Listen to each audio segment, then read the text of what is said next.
Hello, family. I'm Marquez. Hey, you guys, and I'm Denisha. We all want the best for our children, right? Security, opportunities, and a future filled with endless possibilities. That's right, but here's the question. What are you doing today to create that future?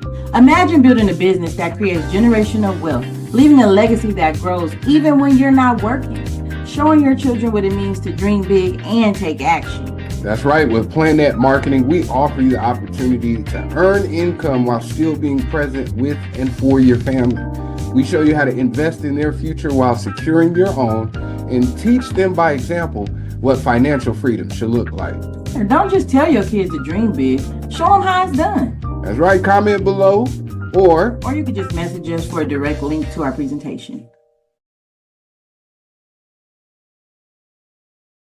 He's out there uplifting people, and you're just hating on him. Sending people to college, created free schools, feeding the community. It doesn't make any sense. Gave away bikes. Listen, no, I won't hear it. I'm sorry. I can't go with y'all on whoever you are. If you need to hear this, don't let nobody try to deter you from your dreams. Don't let nobody try to deter you from your mission, whatever else you got going on in your life. And again, make sure you help build those up who will help build you up, and y'all eat and break bread together. In wake of this tragic incident, our family has been under attack. Whatever you think what happened between Karmelo and the Metcalf boys, my 3 younger children, my husband, and I didn't do anything to deserve to be threatened, harassed, and lied about. Good thing to do as a man, but how do you cry if you don't? I don't want to say I don't know how to cry because I've cried before, but I haven't cried in probably 30 years. In the United States, black women are 3 times as likely to die from pregnancy-related complications when compared to white women. And the CDC...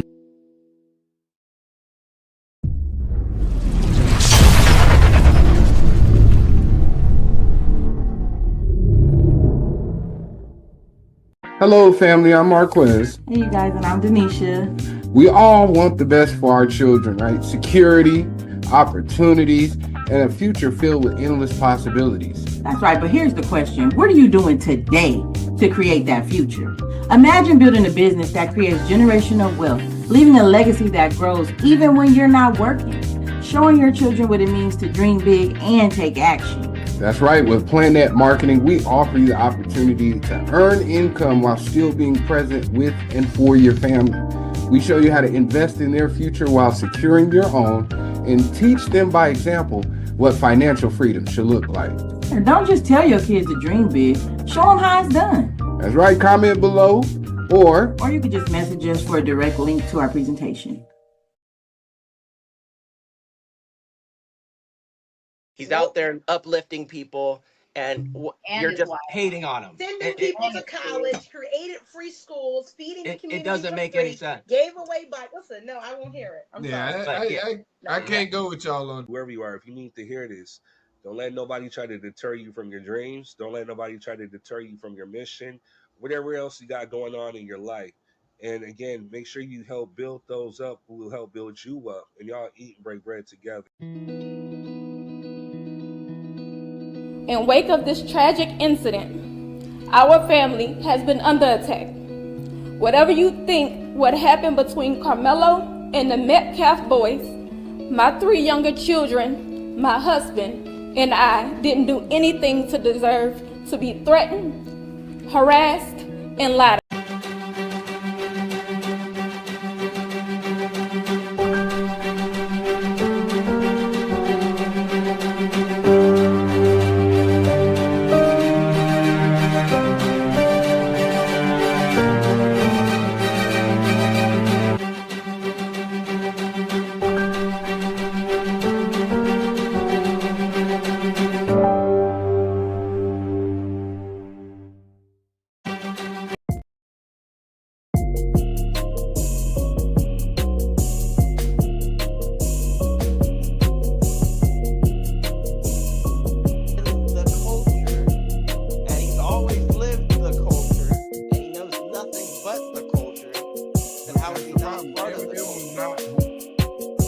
Like, how are you going to demand that I give a certain amount? How are you going to demand that? That's crazy. say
Mic check 1, 2. Yeah, mic check 1, 2. Yeah, mic check 1, 2.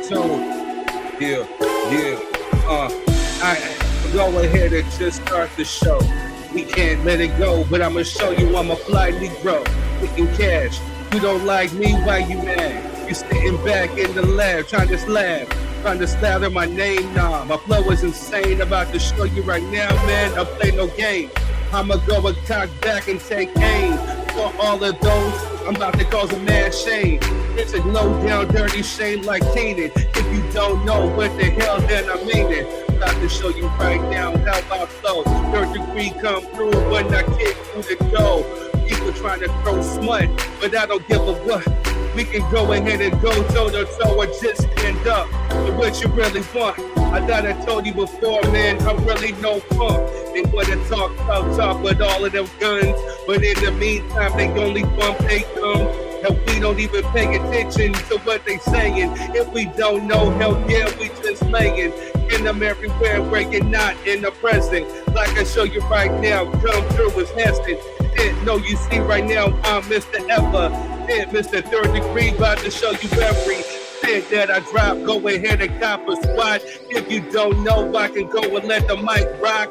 When I'm freestyling, I'm on top of the dome. Like I said right now, just sitting on my throne. Leave me alone. Hey, what's good, y'all? What's good? It's your boy Third Degree, and we are back. As you can see, right now I'm on the solo tip. I don't know where Jess is. Jess is doing her thing. So I'm just here, you know what I'm saying? So, we just gonna do what I do. Oh, well, I think we got somebody. Hold up. What's up, brother? What's up, man? I'm already knowing, man. Hey, man. Look, this is how you know you getting old. Hey, man, I had took a nap and you know what I'm saying? Nobody was on time today but me for once. Man, I'm hot damn. Hey, that's how normally you know I'm the one that's late to the function, trying to get everything started and plugged up and whatnot, but I get it. That's the life of a hardworking man and people. You know what I'm saying? Hey, absolutely. How you doing though, bro? Man, I'm tired. I'm still trying to battle whatever it is, whether it's allergies or a cold. You know what I mean? But I'm here, like you said, man, committed to the mission. So, hey, that's it, man. I want to thank everybody out there. Thank the Facebook people. Thank the our Facebook family, I should say. Thank the YouTube family. If you guys are watching, make sure you guys hit the like, share, subscribe button. Making sure that you guys comment. I slipped up today. I was distracted with a whole bunch of stuff, so I didn't have time to actually put the link in the description for everybody. But the link is in the description. No, it's on the comments on Facebook. So, just make sure that you come through. Also, too, make sure that, you come through, you comment, you like, you share, saying you get your feedback. I think we got a live one tonight. Yes, sir. Definitely ready for it. Did I miss the ratchet news? Was that late? No. I had to kind of run back the intro, you know what I'm saying? And I had to make that one on the fly. I ain't gonna lie. I had every intent on doing everything this morning, but then, of course, work calls and then other thing calls. And then I'm over here just thinking like, man, why the hell am I here? And then, so by the time I get back, the one thing I did do the ratchet news this morning. So that was all out of the way. Oh, there you go. Man. There you go, sir. Despite what certain hate motherfuckers say, this is damn near a production. I work kind of hard. Hey, no, for real. Bunch of saltines. No, for real.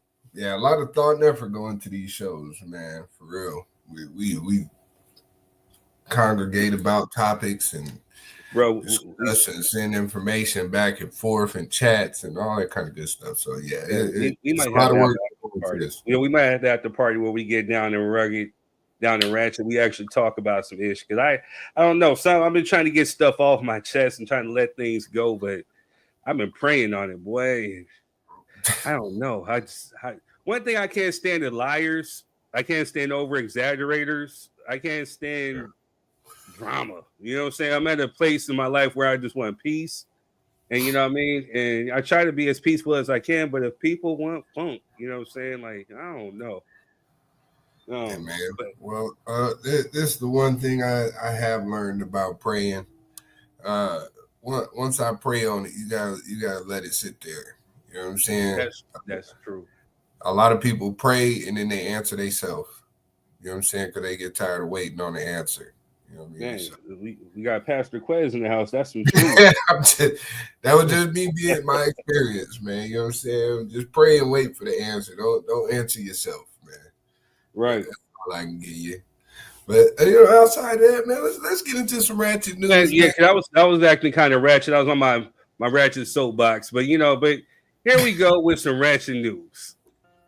What's good, y'all? It's your boy 3rd Degree. We're back with more ratchet news. Well, some of it's ratchet, some of it's not, but we still got to speak on it. So let's go. Homegrowns are next. Trump provokes fears for Black U.S. citizens with legally dubious deportation proposal. Crazy. But what's even crazier? Home Alone 2 director says Donald Trump's cameo should be taken out of film. Crazy because that movie came out in like 1994 and they want him out of here, right? But moving on. An alleged arsonist set fire to Pennsylvania Governor Josh Shapiro's home last night. Crazy. Moving on. It is being said that Michael Jackson is officially the most depicted figure in arts history besides Jesus Christ. Michael Jackson kind of a big thing, right? Moving on. Jay-Z and Beyonce removed from Diddy freak-off lawsuit after attorney shows proof they weren't in Miami during the alleged incident. Starting to unravel, y'all. Moving on. Mississippi Deacon Eddie Shedd dies trying to save others from gunfire Easter egg hunt. Man, our prayers go out to him and his family. Moving on. Maya Campbell speaks out, thanks fans for their support, and shares career hopes. And she's doing good. She's out here looking healthy, as opposed to last time we've seen her. And she actually reached out to Tyler Perry via messages, pretty much saying that, Perry should adapt her mother's novel, 72-Hour Hold. I think it'll be powerful, and I think she should play the main character. You know what I'm saying? So prayers up to her. Glad to see her on the road to recovery. Moving on. Chris Brown reconnect with Tiana Taylor and shares laughs with Karrueche Tran at Coachella 2025. It looked like he's trying to circle back, get that old thing back. I don't blame him, Breezy. Do your thing. I just want to see him win it. Moving on. But in toxic news, Ray J and Princess Love caught kissing at Millennium Tour after 4th divorce filing. Just toxic, right? I hope they can get it together for the sake of the kids, but it's just messy. You know what I mean? But hey, moving on. Scientists may have actually found one of the causes of autism. Let's go. Let's get it done and let's find out so we can start saving some babies. All right, moving on. A 39-year-old woman invested a $10K in a dating coach and got a fiance. Question is, would you? We're going to talk about this on a future show. Moving on. Bernie Mac cast member turns to OnlyFans. Camille Winbush says it saved her life, so baby girl from the show follows suit. Crazy, right? Moving on. Tommy Davidson to reprise iconic Martin role in new BET Plus spinoff, The Vernell Hill Show. I'll be tuning in. I want to see what they're going to do with this, right? Moving on. Why they got to do LeBron like this? Not during playoffs, man. Moving on. Tupac on the live suspect. Keefe D found guilty in prison brawl. Good for me. Peace, nigga. All right, moving on. Ashanti Wild's American Idol 2025 announces new single called You Up and embraces mentorship role. Salute to her. She's doing her thing. Moving on. Oh, so now Princess Love blames alcohol after passionate kiss with Ray J at Millennium Store stop in Miami. Yeah, right. Blaming on the alcohol, right? Moving on. Centenary Weems' husband arrested on child X abuse charges after she shoots him for allegedly molesting children at her daycare facility. I think you should free her, man. Temporary sanity or something. Hey, she did what she was trying to do to try to protect those kids, man. All right, but we'll talk more about this later. Moving on. Now, why is this an accurate Black Raider fan starter pack? This is accurate too, minus the Black and Miles, which I don't do no more. But the Hennessy, you're right. Moving on. Girl who got her master's degree at 14 has just earned her doctoral degree at 17. Man, salute. Black excellence at its finest. Do your thing, queen. Moving on. Stevie J says he taught Eve how to bathe. Like, she didn't know how to do that already? Like, what type of girls you messing with, bro? She don't know how to bathe. You know what I mean? It's kind of foul. I don't believe that, though. Moving on. I was just here. Barnes & Noble's opening up dozens of new stores nationwide, and here's where. Hey, they're bringing some to California, so I love Barnes & Noble. Shout out to them. Moving on. Filipino town in Las Vegas is officially approved. Let's go. When it gets Olympia, next time I'm out there. Moving on. Serena Williams quote, "I would never do that, and that was sad that anyone would ever think like that." Serena Williams denies Crip walk was aimed at Drake. Yeah, right. Moving on. Well, she did quote, "Obviously, I can see how someone would think that, but absolutely not." Again, yeah, right. Do your thing. I'm petty too. Moving on. Target update. Target loses more than $12.4 billion, but loss continues. Now, Target staff suffers 8 weeks of foot traffic losses since caving into DEI. What's even crazy is Target CEO to meet with Reverend Al Sharpton to discuss the company's rollback on DEI initiatives. Man, they're always gonna call and pick one of us, right? Moving on. Speaking of Michael Ealy to portray Malcolm X in Prime Video's limited series, The Greatest, which is based off Muhammad Ali. Let's go. I think he's gonna do great. Moving on. Astronomers say they discovered the strongest evidence of life beyond our solar system on a planet named K2-18b, located 124 light years from Earth. Listen to some of these weirdos and some of these bird-beating motherfuckers over there, all right? Let's get them on up out of here. Moving on. Entire island of Puerto Rico hit by blackout before Easter. Prayers up to them. Moving on. Bobby Brown was on Club Shay Shay, and he picks Chris Brown over Usher, closer to Michael Jackson. Can't be mad at that. Speaking of, we're going to have a great debate on here tonight, too. Moving on. Well, before we move on, Chris Brown, Michael Jackson, Usher, and R. Kelly is put on the R&B male Mount Rushmore. So we're going to talk about that and have a debate. But moving on now. Democrats think that Westmore could win the presidency in 2028. Well, some Democrats, mainly George Clooney, but we shall see. We need a game plan. Moving on. Last but not least, the UK Supreme Court has ruled that trans women can now be legally identified as women. They about to stir up some controversy with that one, right? We shall keep you tuned in, but that's all I got, so. I'm Third Degree, and that's been Ratchet News. Enjoy the show. Peace.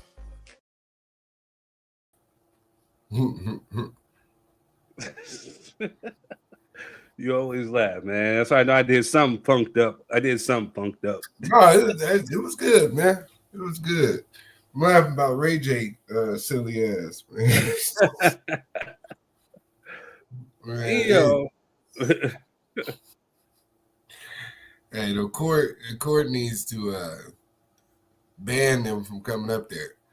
Like, you know what I'm saying? Like, hey, if y'all work it out or y'all don't, either way, it ain't our business. You know what I'm saying? Y'all going like, man, one minute they love each other, next minute I hate you. I'm divorcing you. And it's a new storyline for one of their shows. It's exhausting. Yeah, it's crazy. Oh, excuse me. Shout out to that young sister who got her doctoral degree at 17, man. That's amazing. Shouts out to that sister. What else was in there that was good? I do kind of agree with Bobby on that one. I know we're gonna talk about it tonight, because you know that's your R&B savior. But I didn't say all that. Whoa. You know, you can't say nothing about my Bobby. You know what I'm saying? Bobby is the king. You know what I'm saying? King is that dude. Bobby's dope. That's my homeboy, Bob. You know what I'm saying? I'm gonna work on trying to get him on the show. See if I talk with him. You know what I mean? You know what I'm saying? Bob is cool. For sure. We got somebody coming in midway during the show. Oh, okay. But yeah, man. Talk to the people for a second, Quez. I got you. Yeah, yeah, man. I think Bobby right about Chris Breezy, man. He's a hell of an entertainer, all around talented young man. So hopefully we can get into that. And then, hey, man, I don't know who said that, man. Who is Westmore? I'm trying to figure out who he is. I ain't gonna lie to you. You said who? Westmore. They're supposed to run for president. We just it's somebody that George Clooney. It's somebody that George Clooney. It literally was just George Clooney. I mean, I'm going to do some research. I don't know if he got a book like Obama did, but my grandma was the one who put me on Obama. She said, "Hey, take this book," which she often did. If she found a good read, she'd give it to me to read. She said, "Take this here because I think this man, he's going to be the next president." And I'm like, I said, "Grandma, you're right. Black man, president." I didn't want to read it at first, and then I read it, and I'm like, this dude's actually kind of dope. And next he went on to become a president. So yeah.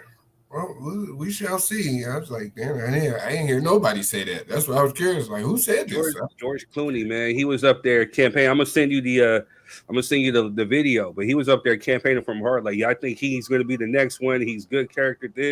He served in Iraq, or you know what I mean? Like, he making sure to say that he served. You know what I'm saying? Like some people. Hey, what's up, Adoration? Yeah, we wish he was on too. Everybody was late today. It's been a tiring, draining week. You know, I was almost late. I was almost late myself. But, you know, I'm like, not today. And I was actually on time by the skin of my teeth.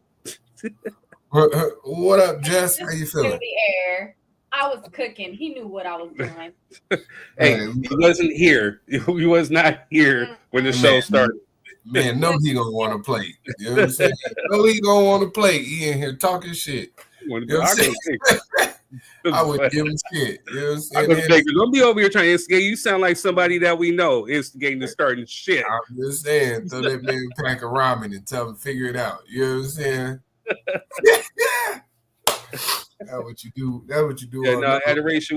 I appreciate your dedication because you be halfway around the world. You show up. You know what I'm saying? Jess shows up because she got some multi-million and one things to do. You know what I'm saying? On top of being a mom and, you know what I'm saying, doing everything that she do. Quez, we got to be a peppy. You know, he got work and he doing his thing. You know, make sure he run his household. So I appreciate everybody that takes the time to show up. You know what I mean? Absolutely. Man. But Adoration, do me a favor. Share this onto your feed, though. Share this onto your feed. Yeah, definitely do that. I was going to say happy Good Friday to those who, you know what I'm saying, practice the faith, man. You know what I'm saying? Happy Good Friday to you guys.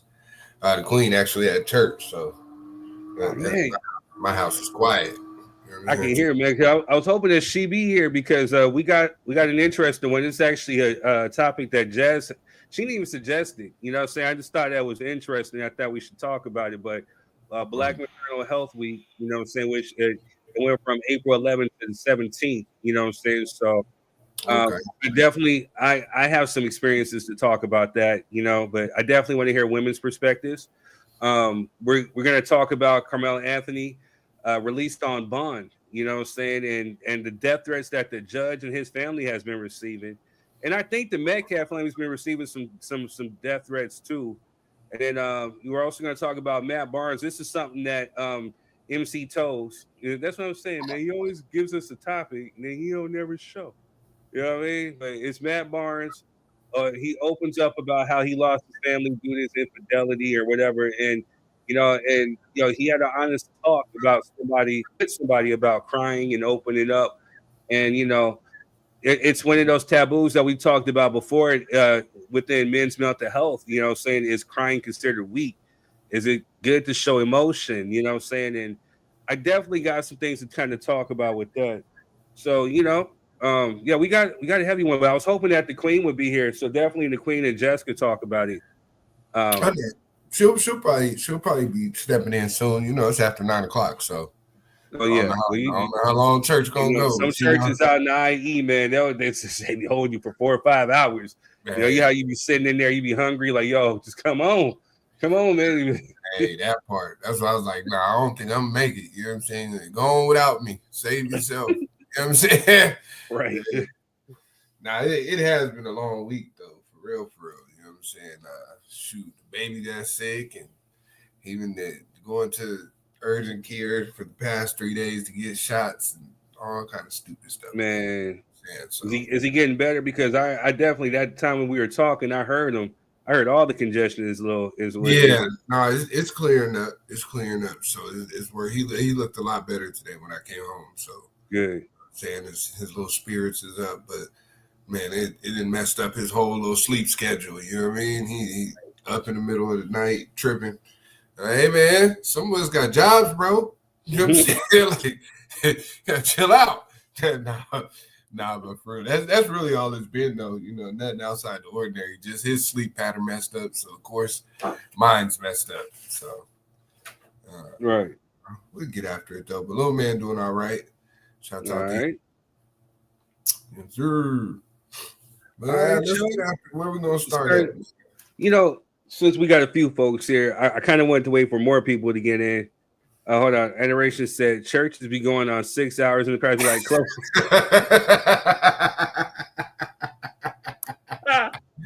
Hey, facts. Close the doors. Close doors. Close the door. Close the door. Close the doors. So the way he said it, just smooth, just close the doors. That's funny. Good stuff. That was a good one. See, Adoration, yeah, we do miss you on the show, man. You know what I'm saying? Like, that was guts.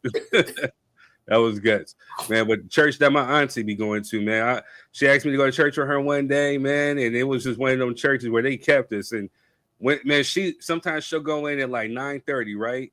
One time I picked her up literally like 1 o'clock, 1:30. I'm like, no. Yeah. Not on duty. Not on duty. Yeah, I can't do it. Yeah, man. Occasionally, I can understand, but you know what I mean? Right. Yeah, we ain't doing that. It's not every week, but yeah, but it's close. Dang near close. But he said it's close. It's close. Close. I'm trying to tell you. Just know, just like, not I.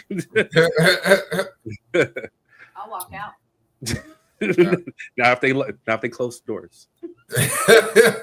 Close the doors. They get up and see her walking on closed doors. Close the doors. Close the doors.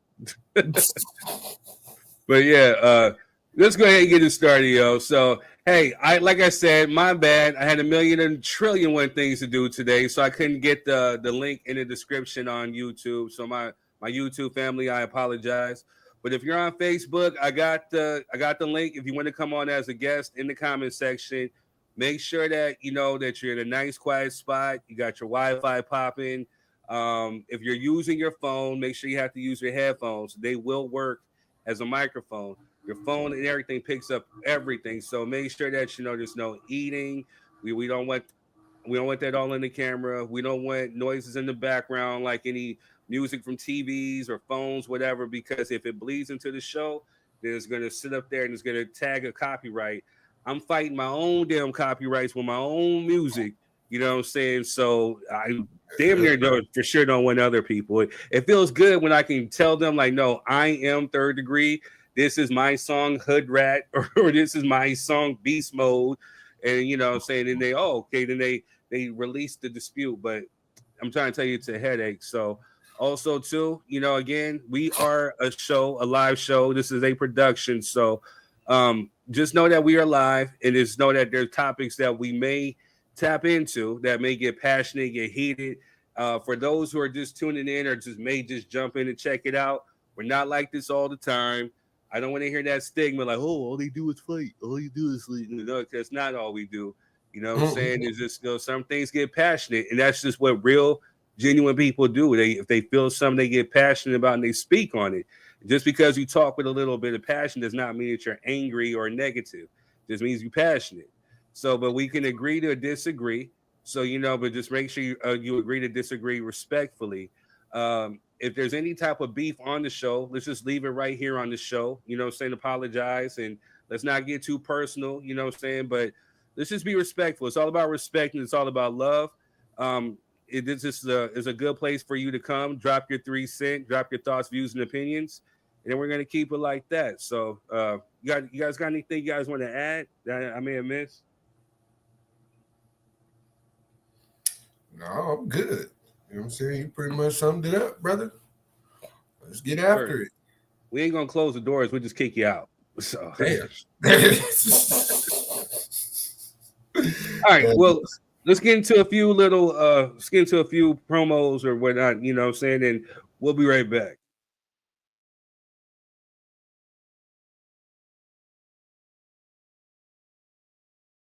Accomplish eliminating frizz and have that shiny look to your waves, you need a laydown pad. The Wave Essentials is having a sale right now for buy 2 get 1 free.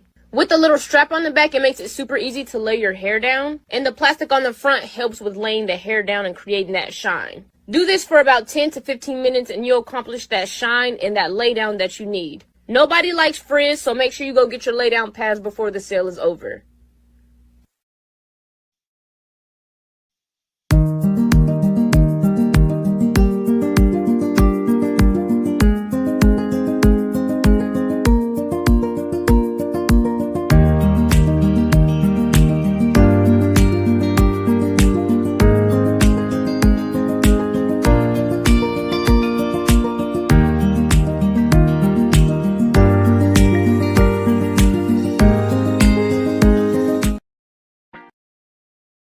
Hello, family. I'm Marquez. Hey, you guys, and I'm Denisha. We all want the best for our children, right? Security, opportunities, and a future filled with endless possibilities. That's right, but here's the question. What are you doing today to create that future? Imagine building a business that creates generational wealth, leaving a legacy that grows even when you're not working, showing your children what it means to dream big and take action. That's right. With Planet Marketing, we offer you the opportunity to earn income while still being present with and for your family. We show you how to invest in their future while securing your own and teach them by example what financial freedom should look like. And don't just tell your kids to dream big, show them how it's done. That's right. Comment below or you can just message us for a direct link to our presentation.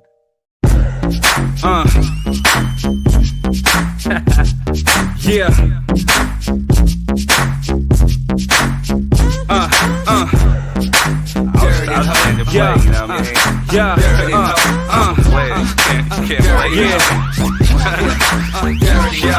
You're wasting time.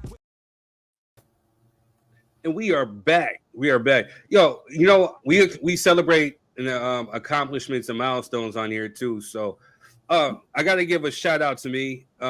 You know, saying actually more so a thank you to everybody out there, whether you're on Facebook, YouTube, Spotify. What I can't think of the streaming service out there in China, but you know, shout out to my people out there in China. Man, that single right there that you just heard, it's been like a year. Then we're going on a year since I re-released it. It's called Hood Rat.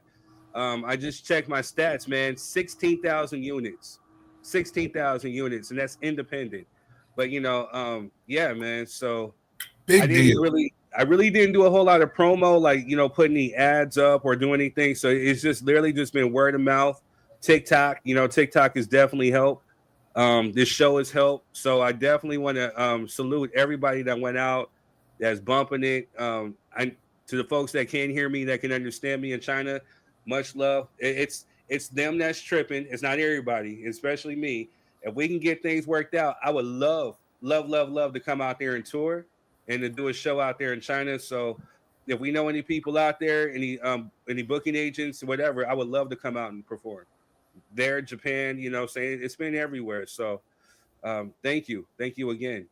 Yeah, that's what's up, man. You know what I'm saying? Shouts out to units, bro. You know what I'm saying? The motherfuckers be talking shit. Yeah, that's a real big accomplishment for real. For real. You know that what's funny is they have a real big hip hop culture over there. You know what I mean? They might be a little bit backdated, but they're getting it together, man. You know what I'm saying? They're into the aesthetics of hip hop real big right now. You know what I mean? So good job, bro. Thank you, man. Good job, man. So that boy overseas with it. Hey, I need to get me a wave pad, man. I didn't see their information on there, so I'm gonna get with you about that. Gotcha. Yes, definitely. You know what I'm saying? Man, somebody else hit me up too about freeing up your credit. You know, she wants me to put together an ad for her, and so I'm gonna get that going for the next show. I've just been really crazy busy this week, so yeah, I had a lot of stuff to think about this week. You know, so third word. You know what I'm saying?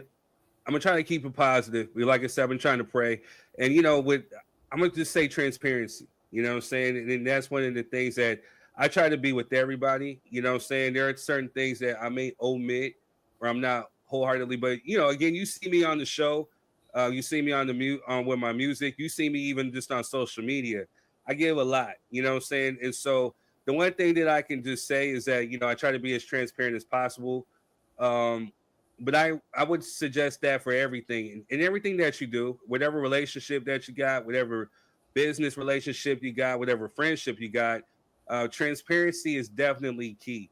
You know what I'm saying? You got to definitely build a team of people, a circle of people that you can be honest with, that you can be real with.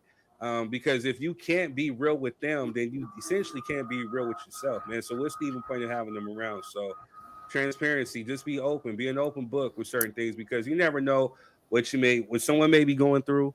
You never know the advice that, you know, someone can give. With me, you know what I'm saying? I'm definitely not perfect. I'm a work in progress.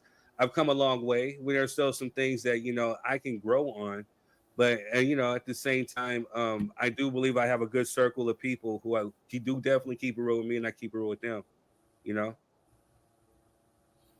Good word, man. Good word of the day. Snake eyes, the snake eyes. But yeah, man. So let's get into this real quick. Male R&B Mount Rushmore. Oh Lord. Yeah, it's gonna be, boy. Yeah, you can't win coming out of this one, but it's okay. We're gonna get to it. So with this, I don't know who's been making these. They're actually kind of dope, but then they're actually kind of scary at the same time. But it's caused up a stir to a certain extent. Somebody posted this as the male R&B Mount Rushmore, where you have this right here is Chris Brown. You have this over here is MJ, Michael Jackson, the King. Then you got this one over here who is Usher. Then you have R. Kelly, right? Mm-hmm. Lord. Now, it's actually a good lineup, though. You know what I'm saying? There's probably like one or two spots that people could argue. You know what I'm saying? And the third that I, no pun intended, that I know everybody wants to argue is taking R. Kelly down. But you know what I'm saying? If we be honest, Chris Brown too. I think people will argue about Chris Brown. But I think well, yeah, that's what I'm saying. Him and Usher, people can debate back and forth. Those are probably the one or two spots that you could finagle somebody. Well, here's the thing though. People are trying to say take MJ out of it because they're trying to say that he's more pop than R&B. But the thing about it is though, when Mike is he's well rounded, he's well versed. He has his roots in R&B. He sings pop, but let's not forget Butterflies. Let's not forget Lady in My Life. Let's not forget I Can't Help It. Let's not forget Liberian Girl. Let's not forget You Are Not Alone, which was written by this man right here, R. Kelly. You know what I'm saying? Like, Mike is R&B, you know what I'm saying? But it's debatable because I hate these Mount Rushmores only because you only get to put 4. And I was talking with my homeboy Certified yesterday. You know what I'm saying? Like, you got to do like a top 10, top 15, because, we're forgetting people like Sam Cooke, Stevie Wonder. Certified was putting me on the grill, raking me with the coals about Luther Vandross. You know what I'm saying? Like, he got to see and experience Luther up close and said Luther vocally puts a lot of people to shame. We're forgetting about the David Ruffins. You know what I'm saying? Like, Marvin Gaye, you know what I'm saying? Yeah. Like, it causes a good debate. But even with MJ and with Prince, I think they're in a different category because MJ is definitely like the greatest entertainer of all time. That's like hands down. But then you have Prince, who I think is essentially almost up there because his musicianship, he's a well-rounded musician. He played, you know how many instruments he played and how many records he produced. And he ghost produced. He did a whole album on Shaka Khan. But even with the time, he wrote and produced all of their records, and wrote and produced all of his. Then wrote and produced Sheila E. and whoever else he was putting out. You know what I mean? So, Prince is definitely like up there, man. But yeah, these Mount Rushmores is kind of crazy. But yeah. Yeah, it is hard to just squeeze 4 in there. You know what I'm saying? You gotta,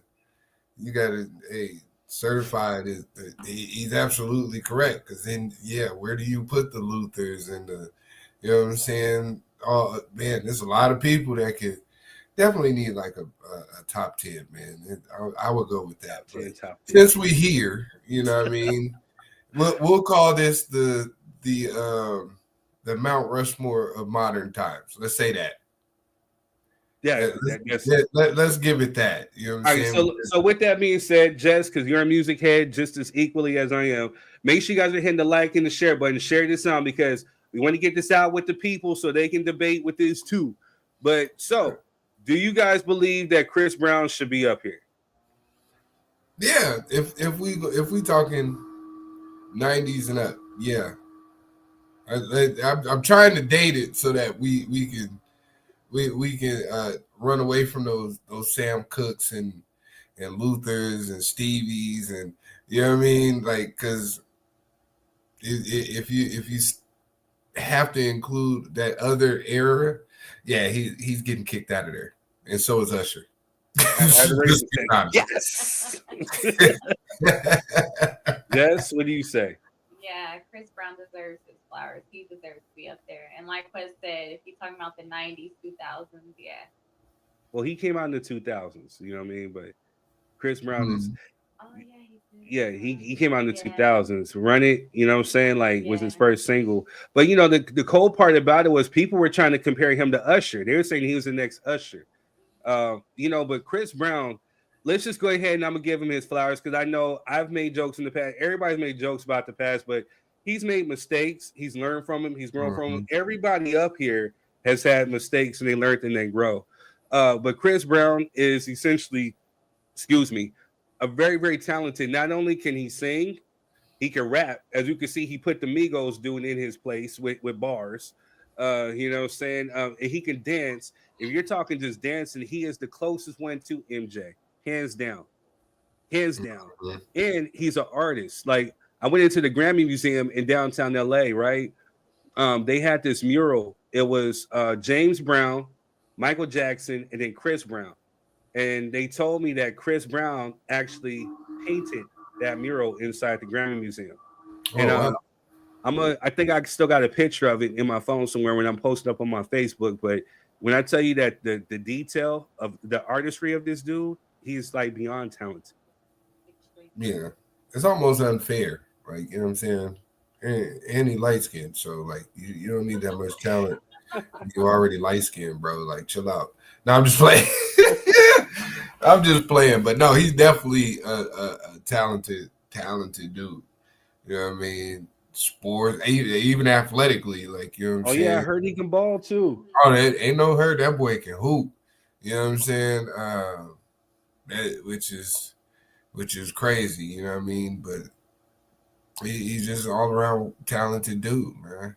And if you ever see the Chris Brown show, yeah, you will never be disappointed, even if you're not a Chris Brown fan. You know what I'm saying? Like, going to one of his shows is got to be top notch. Right. Erica Berry says, not a Chris Brown fan, but my man deserves his flowers. True. Adoration. See, I'm too young to understand why MJ is up there for R&B. Sorry. So, adoration. You know, wait. Adoration is a huge MJ fan. That's actually how we connected, was through the MJ community. So the next man up here, MJ, Michael Joe Jackson. Does he deserve to be up here on the Mount Rushmore of top male R&B? Absolutely. Yes. Because Adoration, I'm gonna tell you like this. So you know you're a little young. We gotta go back and do your research. When MJ started, he was discovered by Bobby Vancouver what were they called? The Vancouvers? Is Bobby Taylor and the Vancouvers. So Bobby Taylor was the one who brought him to Motown. Bobby Taylor was the one who wrote and produced the first Jackson 5 album. And not only Michael Jackson was singing vocally as a kid, like at 5 and 6 and 12. So Bobby Taylor kind of gave him vocal coaching and showing him how to use his voice. Michael Jackson is essentially what he started was in R&B. It wasn't until later where he started dabbling into different genres, like, you know, like the pops, the bubblegum pop, or even disco, or even with Thriller. But you got to remember, there's songs that he has, like Lady in My Life, R&B. What else? Human Nature. Well, that's kind of pop, but I Can't Stop Loving You, Liberian Girl, You Are Not Alone, Butterflies. He has there's another song. All I Do Is Think of You with him and Jermaine. You know what I'm saying? Like, this is they were enriched into R&B, rhythm and blues. That's what it is. Rhythm and blues is just another variation of blues and rock and roll. So, you know what I'm saying? Like, they used to actually call MJ the king of pop, rock, and soul because of his vocals. Like, his vocals alone. If you ever need to hear him, go to YouTube and type in Michael Jackson vocal training. His vocal register from the lowest to the highest is insane. Insane. Hey, I'm actually do that. But yeah, man. Right. And you gotta factor in all the music that he's created for other people. You know what I mean? That do R&B. Like all of these things are factors. Right. When it comes to MJ. Like he may be, like you said, probably the number one overall artist. You know what I mean? Whether you put him in pop, whether you put him in R&B, whether you put him in rock, you know what I'm saying? Because some could consider his earlier music kind of rock-ish. Dirty Diana, that's a rock song. Yeah, so you know what I mean? It's to be able to bend through different genres like that takes a lot of talent. You know what I mean? Another guy that can dance, sing, a lot of stuff. So he doesn't get the credit that he deserved, but he co-produced the album Thriller. You know what I'm saying? So a lot of the beats, especially Billie Jean, he came up with on his own. Once he got with Quincy being the master that he was, put his touches on, put the horn sections and amplified it by the 10th degree. So you know, so MJ he can draw just as well as just as well as Chris Brown. You know what I'm saying? Like Michael Jackson is insanely talented. He definitely got smut on his name from people who are trying to hate and trying to extort him. But you know, say his legacy won't be diminished because a lot of these people, everybody up here from R. Kelly to Usher to Chris Brown and anybody that came after him has been trying to reach those levels of an MJ. So, you know, there's this guy named Artemis Gordon, you know, saying on IG, he calls him the deity. And I think that's rightfully so because he's in a different class by himself. Yeah. Not to mention all these people up here paying homage to MJ. So, you know what I mean? It's kind of hard to debate it. You know what I'm saying? They all say he's the best. So, there you have that. All right. Let's move on to Usher. Does he deserve to be on the Mount Rushmore of male R&B? Yeah. Jess, you ain't look too confident. You know what I'm saying? Yeah, that's what froze me. Cause I'm like, I thought Jess was gonna get up here and say, "Hell no," you know what I'm saying? But no, they call him USHERRAYNONC. Yes, he should be. Okay. I just wanna take it. Yeah.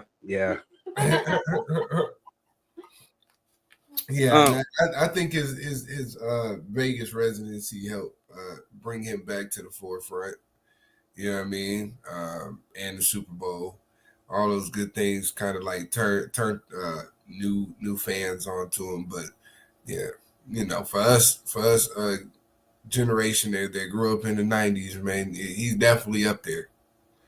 You know, Usher put a whole lot of tracks out that we was vibing to through middle school, high school, all that good stuff, and early adulthood. So he's definitely got to be up there. Look at adoration. All right, so I think we're in agreement.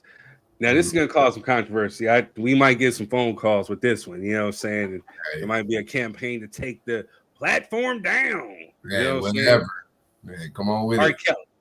Now, Quez, going back to what you said, now, Bobby Brown, for me, Bob is dope. That's my homeboy. You know what I'm saying? Like, in my head, me and Bobby are cool. I met him, you know, a few times. You know what I mean? He sent me a whole swag bag. Yo, Bob is cool. That's my dude. Funk you. We didn't say anything. You know what I mean? This is dope too. Hey, whatever. I feel judged up here. Haters. But for me, my number one R&B guy, though, if you talking about R&B, just strictly R&B, is this guy right here. It's R. Kelly. You know what I'm saying? He confidently said that he put the R in R&B, and I kind of have to agree because he wrote for MJ. I think he wrote for Usher. He wrote for Celine Dion. He wrote for B2K. He wrote for Whitney. He wrote for Charlie Wilson. He wrote for Ronald Isley. You know what I'm saying? Like, the dude got hits insane. He wrote for Maxwell. He wrote for KC and JoJo. You know what I'm saying? Like, damn. A lot of those people could be up here too. Shit, they start listing people. You know what I'm saying? Right. But yeah, man, see, this is one of those situations where you have to remove the personal from the business side of this, man. Just like you have to do with Michael Jordan. You know what I mean? Michael Jordan was the greatest of individuals outside of that basketball court. But if we talk about just strictly on the court, he's him. You know what I mean? And the same thing, if we talking strictly music, it's not too many people that could match Mr. Robert right there. You know what I mean? He's been way too pivotal to the music of our lifetime. You know what I'm saying? A lot of babies was made, a lot of relationship breakups, recovery was Mr. Kelly has lived through all these different versions of our life, man. So you know what I mean. I'm never gonna take him down. Chocolate Factory, TP2, you know that it's just too much going on, man. You know what I'm saying? It's way too much. You know what I mean? So, Jess, this is called Drop Your 3 Cents. It's not called Drop and Stay Silent. Hey, I did not stay silent. I did make a noise, but to have his face up there, that's a tough one. Man, what? Because of what he did. Yeah, you probably should have stayed quiet. Okay, so wait. So if we had, let's say, one of these for producers, Diddy gonna be up there?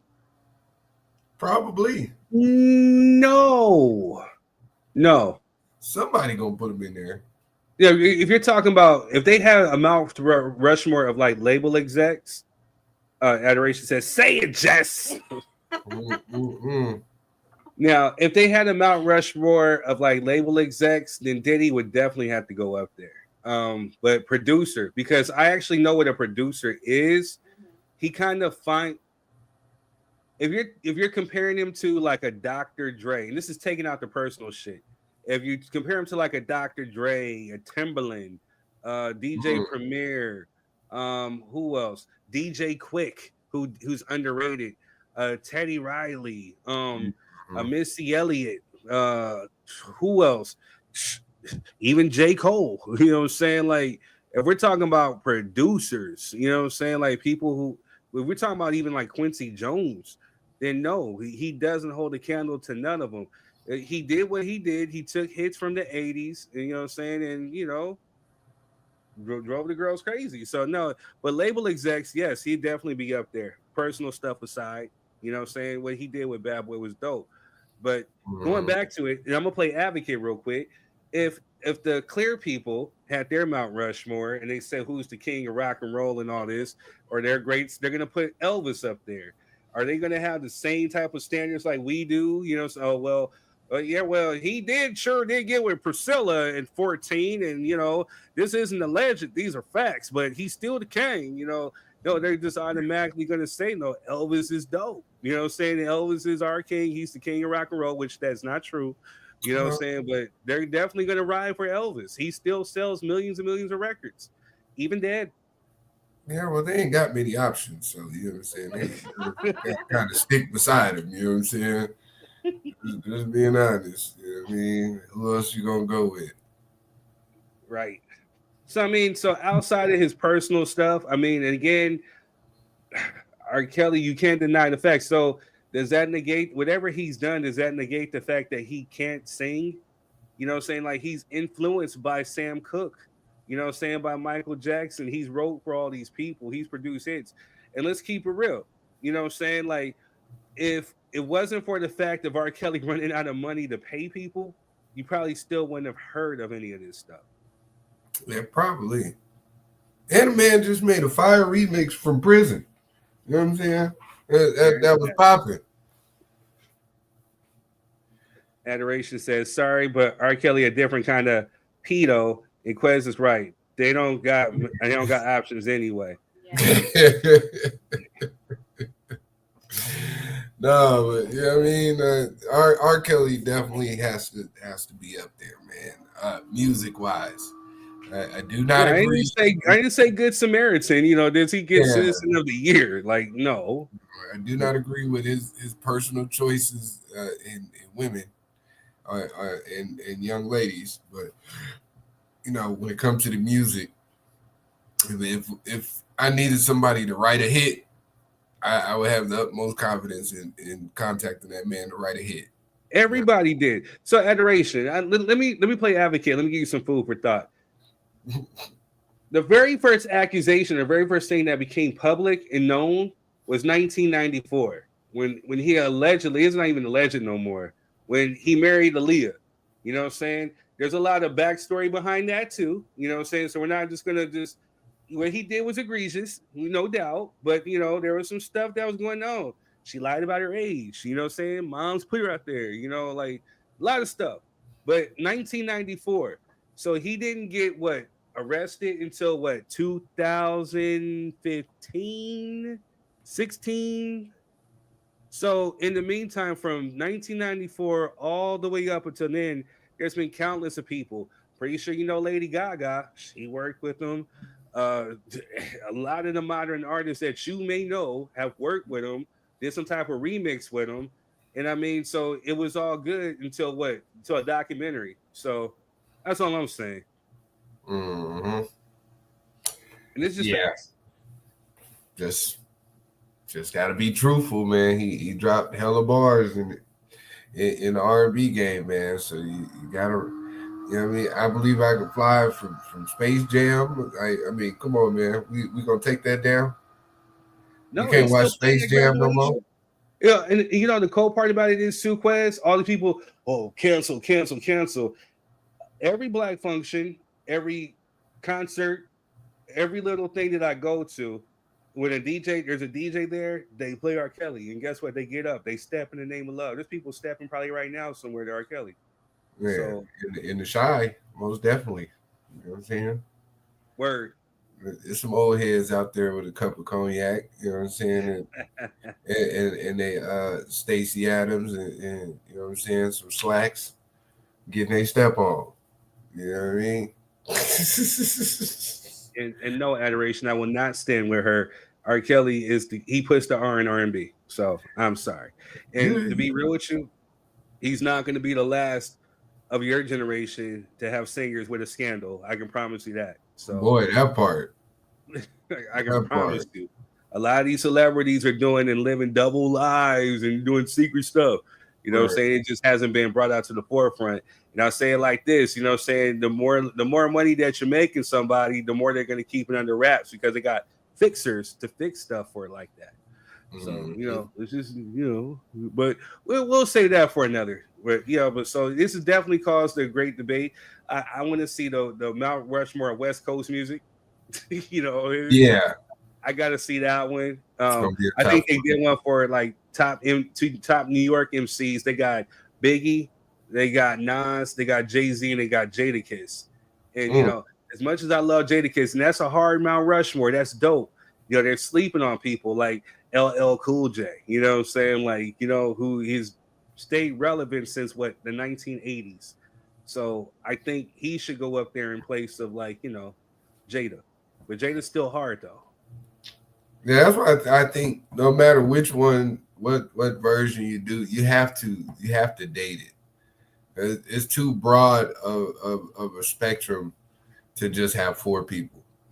You have to break it down into different eras. You know what I'm saying? To have a real conversation with just four individuals. Else we're gonna be debating all night. True. There's too many people. Even for R&B, even rap is crazy. I do want to see a West Coast one though. Oh yeah. I'm curious what that's gonna look like. It has to. I'm gonna search for it too, because they had they had one for hooks. You know what I'm saying? And Nate Dogg was on there. He definitely belongs up there. You know what I'm saying? Like, gotta be. Who else has the most iconic hooks?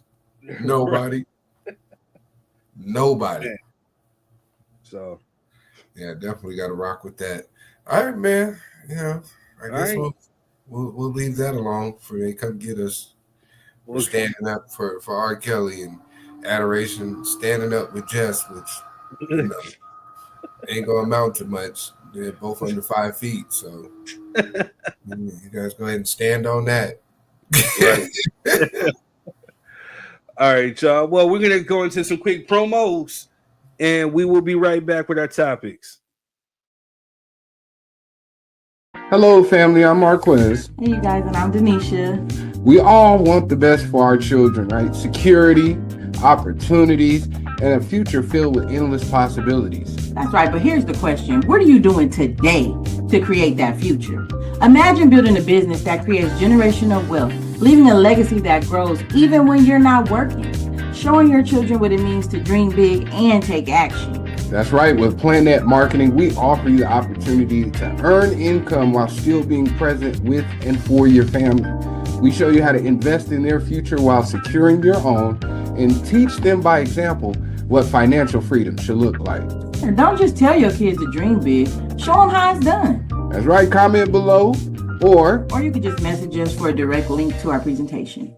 Accomplish eliminating frizz and have that shiny look to your waves, you need a laydown pad. The Wave Essentials is having a sale right now for buy 2 get 1 free.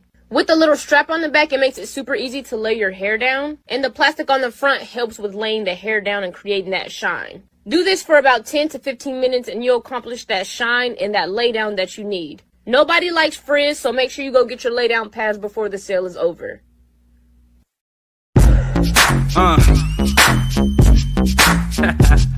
Yeah.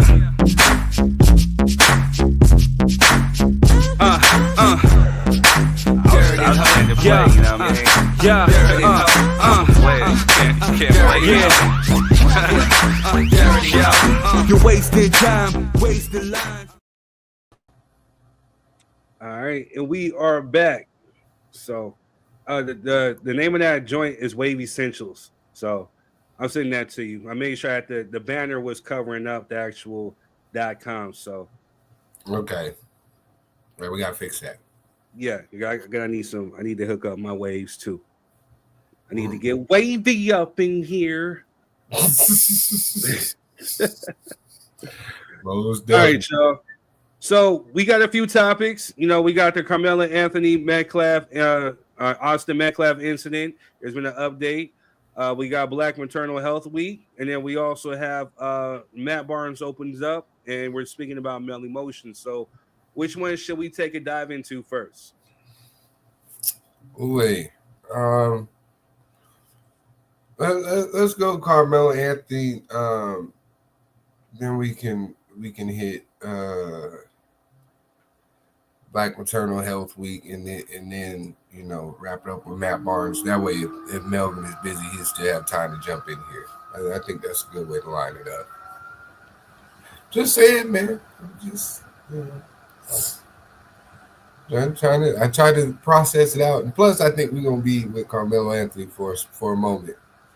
Well, we're gonna touch on it briefly. It'll be brief because this. I mean, truthfully, it really deserves its own show. It really deserves its own show. You know what I mean? Like, really, no other topics. We'd have to start from the beginning and really end with it because it's a lot to unpack. But for those that are just for those who are just tuning in, so we're talking about Karmelo Anthony and Austin Metcalf.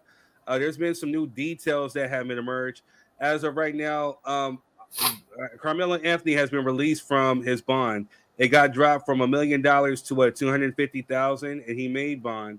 And on his way out, I mean, you know, they were trying to press him for it and whatnot. Man, where do I have it at? Did I upload? Yeah, I did. So there's also been, I didn't upload his mom's. So I'm gonna get that going.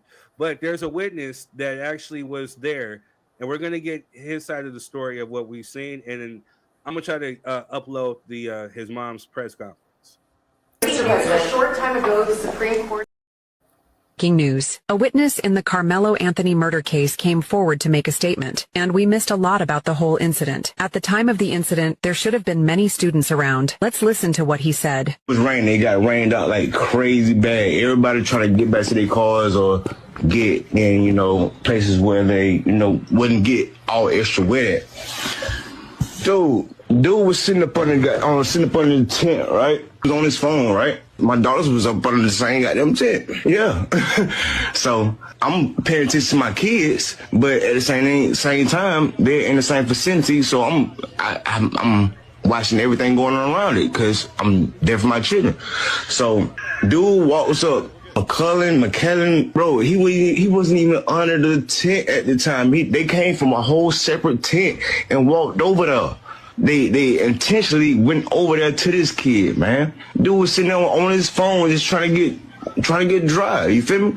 One thing went from another. They grabbed this man and they tried to punch on dude. Dude went in his bag and whatever. They went to try to jump this dude and punch on this dude, man. And he protected himself, dude. That's what happened. Yeah. It wasn't just one. It was both of them, bro. Austin, that dude that got unalive, and his brother physically went over there to intentionally. It's not to the point that he brought a knife.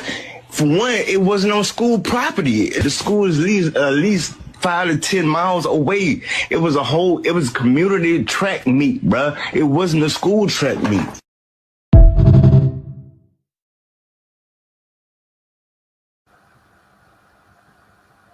I think we needed that narrative because it's been so much that's been brought out. People have been saying certain things. He was this. Why did he bring a knife to school? It's this. We just seen some where people are saying white lives matter and all this other stuff. And it's just crazy. I think we definitely needed that perspective from a witness. So what are your two thoughts? Go ahead, Jess. Yeah, you know I'm gonna go on a tangent, so. I'm glad that father stepped up and gave his perspective on what he's seen, because everyone's over here thinking that this boy needs to go to jail, and it's like it's insane, you know. I don't see a student who's on an honor roll 4.0 was his GPA. Mm-hmm. I don't understand how that is even possible for a child like that to just what? Oh, I just want to kill this dude? No. Oh, I want to cause trouble? No. You know, I got honor roll students. They are not thinking about that. My son is not thinking about that at the meets that he goes to. You know, that's crazy. Absolutely. Yeah, I'm glad that that conversation is out there as well. Because if we being honest, I've been highly disappointed in mainstream media in regards to this case. They've been pushing a lot of false narratives in regards to this case, and the reason why it frustrates me is because they have the resources to make sure this stuff is true or not.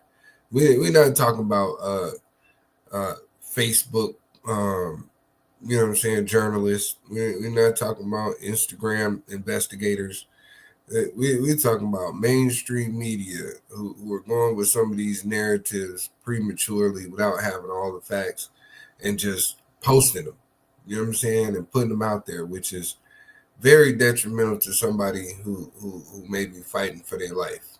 You know what I'm saying? So I'm glad that independent media is boots on the ground and getting these stories out and getting these conversations that need to be had, because if we left it up to the MSNBCs and the Foxes, you know what I mean, they'd be, you know, another troubled black teen stabs other teen to death. Like, the headlines that I've been seeing from them is crazy. You know what I mean? Even in the way that they reference him, you know what I'm saying? Murderer who, like, come on, bro. These are still children. You know what I mean? I have a little respect. So I'm glad it's out. I you know, I've heard that a while ago, but let me play advocate real quick and let me ask you: did you feel the same way about Kyle Rittenhouse? They didn't do Kyle Rittenhouse the same way. If we being honest, If you want to go look at the Kyle Rittenhouse, if you want to look at the Daniel Pennies, if you want to look at even back to the Trayvon Martin, how they demonized him and he was the victim, right? When we look at these things, there seems to be a presumption of debauchery based on the color of your skin and you know, an association with innocence to the other side. So we have to live by the theory everybody's innocent until proven guilty. That if you Caucasian, that if you black, we should automatically demonize you, even if you're the one that died. We look at Daniel Penny. He choked this man to death on a train. All they talked about was how fucked up his life was, and why pretty much essentially he deserved to die, because that's how I viewed it from their standpoint. If I was on the outside looking in, you know, the way they framed that story. But he didn't do anything to anybody. He got killed for essentially some words. Right. For talking loud on the train. So yeah. We gonna look at it. Yeah, they made your boy a hero. Kyle Rittenhouse, they made him a hero. Right. I mean, he killed 2 people. 2. And they weren't black too. Right. So we have I have the clip of Carmelo Anthony's mom's press conference, and it's highly emotional, and we're going to talk about that, and we're going to dive into Black Maternal Health Week, because we're going to definitely have to put a toothpick in this and come back and really, really talk about it. Sorry, I had to get all right, you good. Let's get it. Comfortable like more. But here we go. In wake of this tragic incident, our family has been under attack. Whatever you think what happened between Karmelo and the Metcalf boys, my 3 younger children, my husband, and I didn't do anything to deserve to be threatened, harassed, and lied about. The lies and false accusations that have been said about us, especially over the past week, has been overwhelming.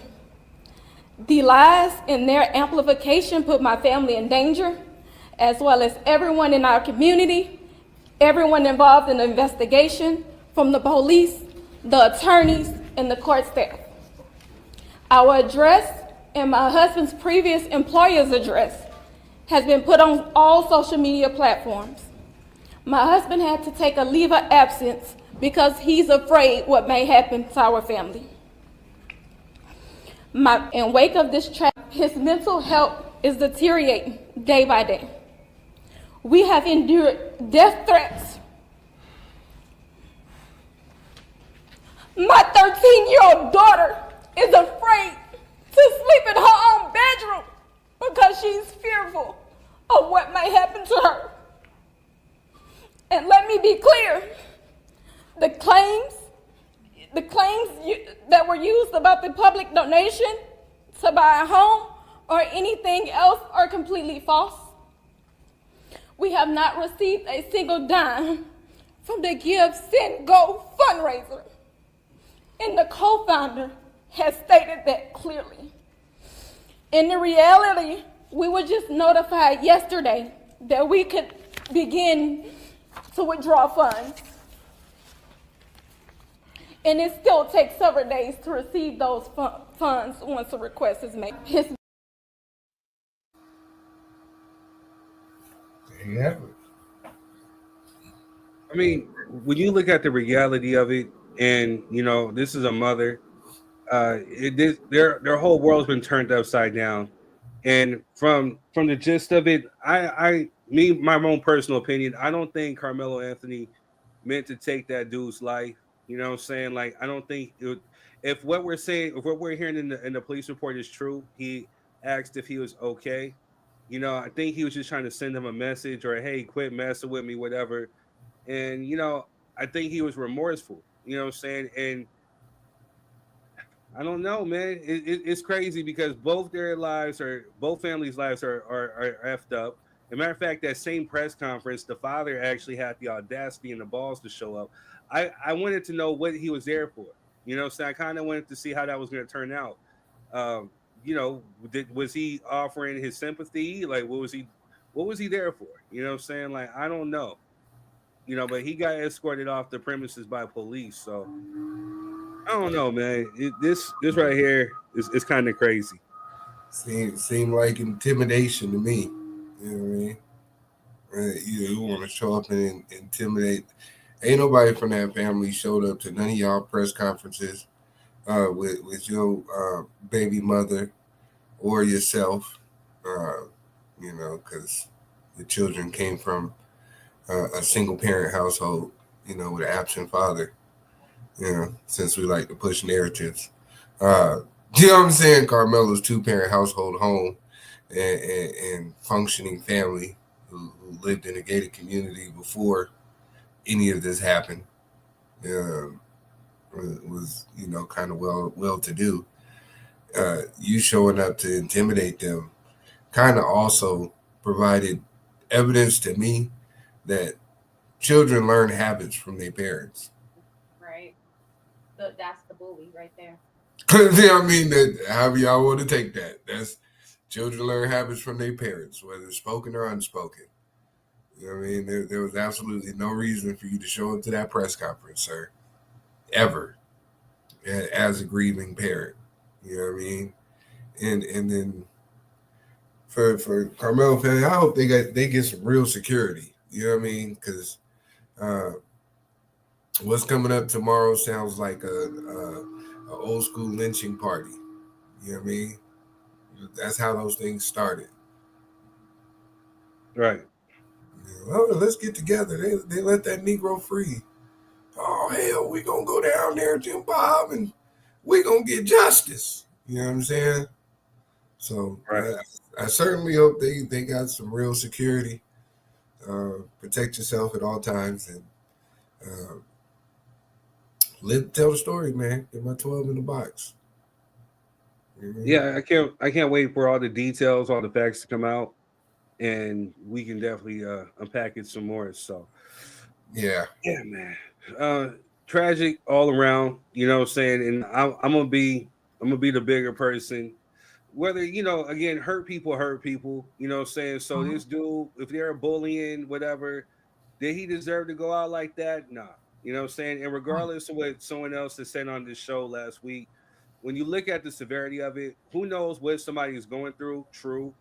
You know what I'm saying? But if it was a simple fact of somebody calling somebody a name, you know what I'm saying? It's no need to sit up there and to talk guns or blow their brains out, whatever it was, or anything to take a life over words.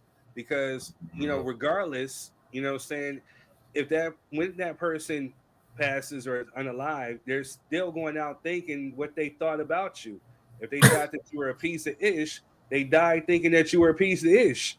If you know what I'm saying, especially if the facts present itself, you know what I'm saying? So I mean, it's just real, you know what I'm saying? So you take somebody's life over words. And again, you know what I mean? It's just stupid. And if that's what we're thinking about, the mentality that we're going in to, like as far as like even in our adulthoods, it's ludicrous. It's idiocy. You know what I'm saying? Like it's immaturity. It's time to actually grow up. You know what I'm saying? And at the end of the day, if he pulled out a knife, which we don't know what it was, we don't still don't know what it is. But if what the witness is saying they put hands on this dude, then yes, he may have had a fear for his life. You know what I'm saying? We never know. You know what I'm saying? It was an act of passion. And especially if he said that, hey, he's trying to check him and see if he's all right. You know what I'm saying? He probably just didn't mean to take his life. He just wanted them off of him. And at the end of the day, like I said, man, hurt people hurt people. So yeah, whatever it is that he was going through, but again, we starting to see more about the Austin Metcalf stuff. Daddy was on the ex offenders list, and yeah. you know what I'm saying? Like, we don't know what they're going through, what type of hurt. And again, we're talking about mental health. I think mental health is something that's universal, it's colorblind, it needs to go all around. So yeah, the same stuff that we've talked about, I think maybe this family needs to experience. Maybe they need to seek a therapist or whatever, because it's crazy. You know what I'm saying? It's a hard lesson learned, but it's a lesson learned nonetheless. And like I said, man, my prayers are going out to to their family, because at the end of the day, whether he was a bully, whether he was whatever, there's somebody that loved him. You know what I'm Right. saying? But he's not here no more off of his own, God rest his soul, his own stupidity. You know what I'm saying? Had he just would have kept his hands to himself, wouldn't have been in this predicament. As someone would actually loved up on him, maybe he wouldn't have been a bully. You never know. You know, so the only thing we can do is just give prayers to everybody in the situation, man. Everybody keep a cool head. Just wait for wait for the outcome of the trial. You know what I'm saying? Carmelo Anthony is afforded that. He's afforded a fair trial. You know what I'm saying? Let's give him that. Fair and unbiased trial. That's what that young man needs. You know what I mean? So good stuff though. That was a great perspective of looking at that, and people die still thinking the same shit about you is hilarious to me. But it's true. You know what I mean? That's why it's gonna go out with the thought, man. He was a piece of shit. You know what I'm saying? You're an extra piece of shit now. Right. Like I said, it's even more salty if the facts present themselves. Like if you really did some itty-ish and it's really like facts that you're really like that much of an itty person, I mean, still doesn't change the narrative. And there may be some other people who think just like that. So what you gonna try? Take them all out just because they said something about you?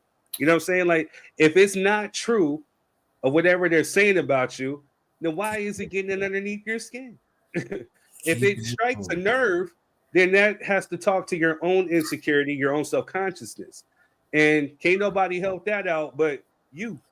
So absolutely. All right, y'all. So, Jess put this on her story, and it was something that was definitely, we didn't really get a chance to really take a deep dive into Women's History Month, you know what I'm saying? But we did spotlight, an author. We spotlighted some amazing women, especially during Black History Month. But this right here is something that I think is not talked about enough, and it's Black Maternal Health Week.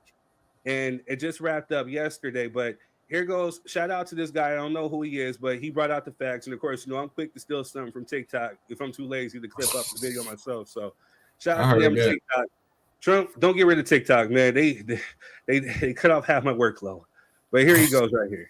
In the United States, Black women are 3 times as likely to die from pregnancy-related complications when compared to white women. And the CDC notes that more than 80% of pregnancy-related deaths are preventable. That's why it's so important that this past week, from April 11th to 17th, was Black Maternal Health Week. Founded in 2018 by the Black Mamas Matter Alliance, this week is to raise awareness, activism, and community building around maternal health. Many of the states that have the worst maternal health and child health outcomes have the worst family support systems, especially for Black women. It's impossible to ignore how institutional racism and systemic inequalities contribute to these problems. Studies show that Black women are often dismissed or ignored in the hospital, even when they do ask for help. This week, I encourage you to check out the Black Mamas Matter Alliance and the incredible birth and reproductive justice organizations working for reproductive and maternal health.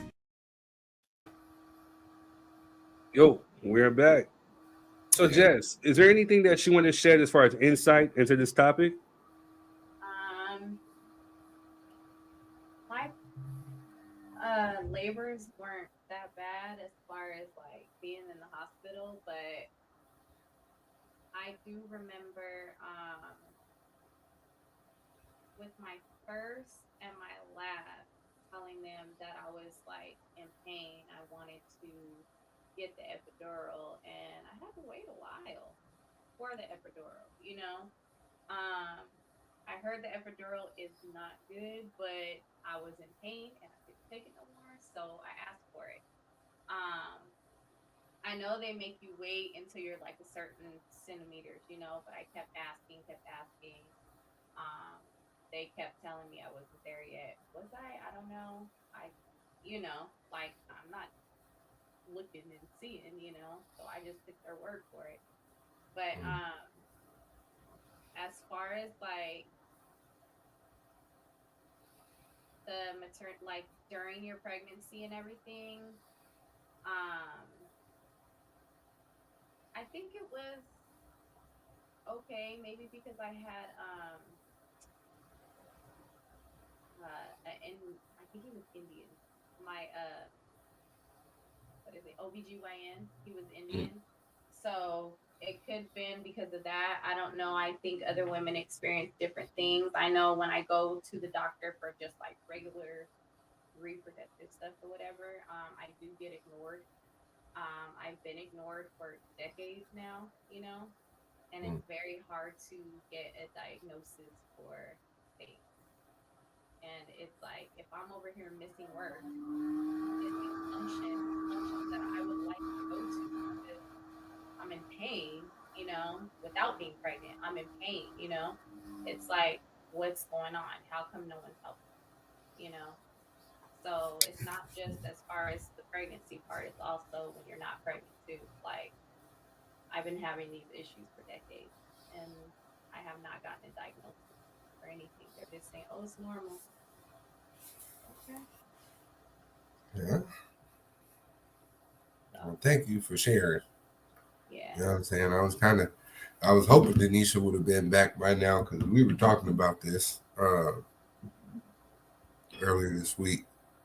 We can definitely have like a part two. Like I said, we're long overdue for an after party. You know what I'm saying? Like, so we'll probably have to set that up. But with me, when I was listening and doing my research on this topic, hold on, we got Erica. She said my first pregnancy was terrible. I ended up having girl, I can't pronounce preeclampsia. And the doctor told me that if I didn't get a C-section, that he would come back and collect my dead body as well as my baby. Wow. The way Black women are treated in healthcare is absolutely tragic. And I know Serena Williams has a story too with her first child.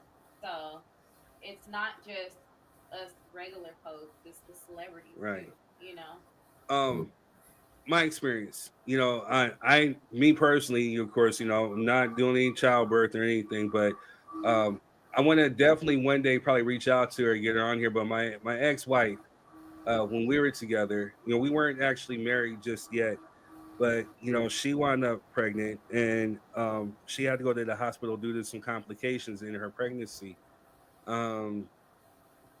One of the scariest things that I had to experience was them not really understanding what's going on with her, the amount of blood that she lost.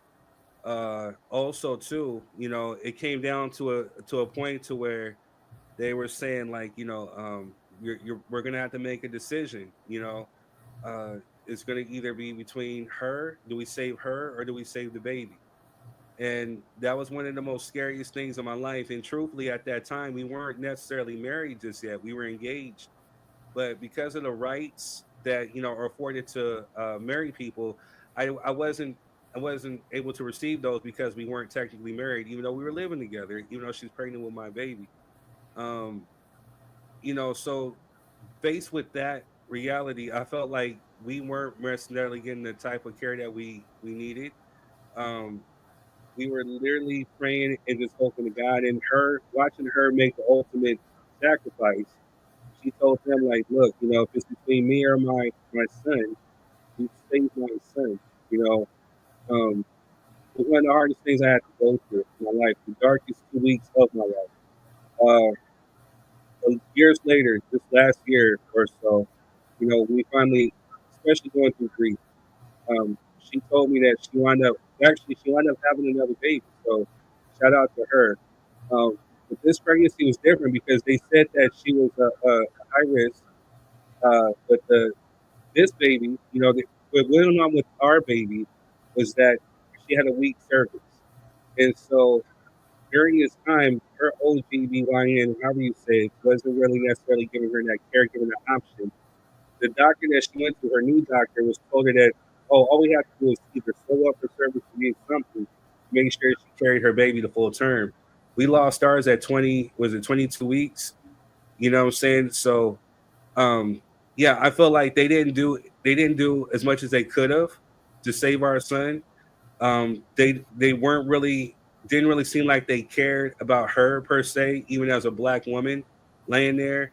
To them, it was just another Black woman and another Black baby. Oh well, you know what I'm saying? And I don't know, and so we always think about those woulda, coulda, shoulda, wouldas, but the fact that I had to go through it, the fact that there's so many women that actually had to go through it, it's just crazy. You know what I'm saying? It's crazy to think, and I don't know why such a stigma with our Black women, but we definitely need to bring this up on a higher platform, make more noise about it, and try to do something about it to make sure we get equal care for these Black mothers out here, because these are our queens.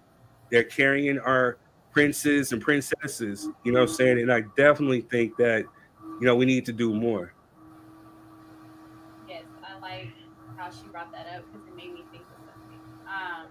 After I had my third child, they asked me if I wanted to get my tubes tied, and I'm like, no, why? So I'm like, is it because of my race? Why you asking me that? I didn't tell you I wanted my tubes tied. So what's going on? Lucetta says they forced me to get on birth control after I had my son. They wouldn't let me leave the hospital if I wasn't on it. Wow. My prayers to you. Erica says they think we just have high pain tolerance and don't take our concerns seriously.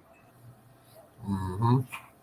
Yeah, it's that's actually been proven too, that the biasness in the medical industry is that Black people pain tolerance is so much higher, and based on the people that are coming up and learning these things, even in 2025. Well, I think when they did this research, it was a few years ago, but even for then, what I'm saying, to be in the modern era and still have people think that Black people have a higher threshold for pain is kind of crazy.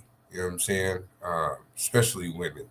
And a lot of the study also stated they prejudged thinking that Black women just want drugs. They just want some pain drugs and to get addictions and just stupid shit. And not to mention the in North and South Carolina back in the day, like they were forced sterilizing Black women without them knowing. It was like a whole community of women that were sterilized. You know what I'm saying? But without their knowledge. So I can believe Lucetta when she say they forced her to be on some type of birth control. I ain't none of them folks' business. You did. If you want to have 10, 15 kids, if you can take care of them, that's your business. Right. Yeah, you know what I'm saying? The hospital don't get to decide that, but yeah. I agree with Erica, but yeah, I just don't want to say too much because this is a very touchy subject, and I wish we had more women on here to conversate. Me too. About this part, but like I said, no, we can definitely put a toothpick in it. We can circle back. Definitely.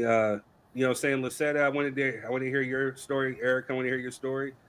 So if ever you guys want to come on and talk, saying the link is right there in the comments. So we'll make sure that we can have a real open dialogue about it, because I want to know what could we do as Black men, saying to help you guys with this, or what is there to do, saying, and well, that's what we're going to talk about. So lots doesn't necessarily specifically say stuff, but I mean, I definitely want to know, because again, as a father that experienced that, how could we do more to protect our women? Oh yeah, you definitely got to advocate when you're in them hospitals, man. As the other partner, as the other partner, whether it's through pain or whether it's through what I'm saying, the birthing process, you got to be on your toes. And don't ever leave us in the room by ourselves. Yeah, you got to be on your toes, man, because they be quick with it. You know what I mean? That's the thing. I was able to stay. Definitely was able to stay. There were just certain things I couldn't make decisions on because we weren't technically legally married. Right. You know what I mean? But there was so much I wanted to do, and that's one of the helpless things. One of the things that really affects you as a father is that hey, you can't protect your girl, your wife, or your child, and the inevitable is coming. He pretty much just told us, hey, just prepare for the inevitable. So he was born at 22 weeks with no lungs. You know what I'm saying? So he's moving. He has a heartbeat. He's moving. He's alive. He just couldn't breathe. You know what I'm saying? And I felt like there was more that they could have done. They could have held him, because I've seen a lot of premature babies at that age survive. So I don't think this was Redlands community. I don't think they necessarily cared. You know what I'm saying? It's Redlands. So I had my two older kids at Redlands. oh, okay, well, shout out to them, I guess. Nah, yeah. As a partner, man, you definitely, like I said, you definitely gotta be in that room advocating. Don't leave her or that baby, because when that baby come out, they be moving hella fast. They be trying to hit with shots and we gotta take over here and do this, and we gotta you gotta slow all that down. Right. Slow all that down. You know what I'm saying? You gotta be on your P's and Q's, man. When you're in these hospitals, man, which even just with your people in general. You know what I'm saying? Even outside of birth and that type of scenario in the hospital period, you need to always have somebody there to advocate for you, because they be quick with the nonsense. You know what I mean? Trying to hurry up, move people, shift them, move them around, get them out of here. You know what I mean? Even if that's at the cost of your life. You know what I mean? We got to free up these beds. So, right. Advocate. And also for women who are pregnant right now, there are doulas now, and there are programs if your insurance doesn't cover it, pay for the doula. Oh, that's good stuff. I have a friend who's a doula. So we will put a toothpick in this. We will circle back, and we'll definitely check it out, and we'll definitely have the resources available. So, like I said, I want to hear from more women. This will be something that we put out. We reach out to certain women we can talk about, because we need to know as men, and I want you guys, ladies, to speak to us men how we can help you. You know, so absolutely. We'll definitely, it's something that we'll extend this. Forget week. We'll talk about it some other times too. Oh, we got one more comment before. It says that you're right. They don't care about us. Man, it's sad to say. It's pretty evident.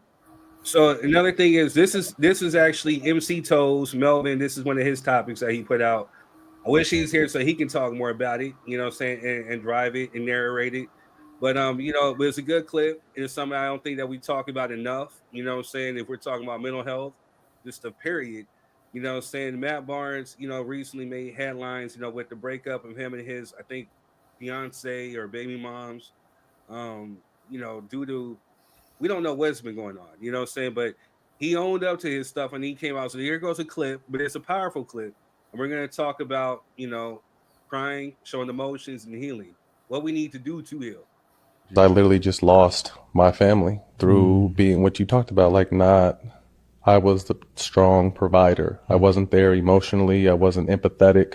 I wasn't willing to share those emotions. And that was stuff that my ex would tell me, like, you're a wall. And then again, trying to dig back and understand and starting counseling that, like you said, little Matt from back then is still hurt and still trying to find his way. Although grown Matt seems like he has it all, little Matt is there more than I realized. So my question is, like, to all those men that can't or feel like they can or just won't, tears won't come out. I know it's such a refreshing and helpful and good thing to do as a man, but how do you cry if you don't? I don't want to say I don't know how to cry, because I've cried before, but I haven't cried in probably 30 years. Through my actions, I literally just lost my years. You're guarded. Too much. You have to change your perspective of what crying is. You still, deep inside of you, you still believe it's a sign of weakness. It's really is a sign of you being human. And until we get to the place where we can release it, that's when you always feel this rage, this anger, never feeling settled. You gotta smoke some weed. You gotta get something to drink. You need to call that girl. And you don't even hear it taught enough about contentment. Like, when is enough? You know, why do I have to keep grinding and keep going? That's not peace, you know. And then speaking of peace, which it seems like the majority of us, that's all we want. Peace is not the absence of chaos, trials, tests, adversity. It's having a calm heart in the midst of those things. 30 years.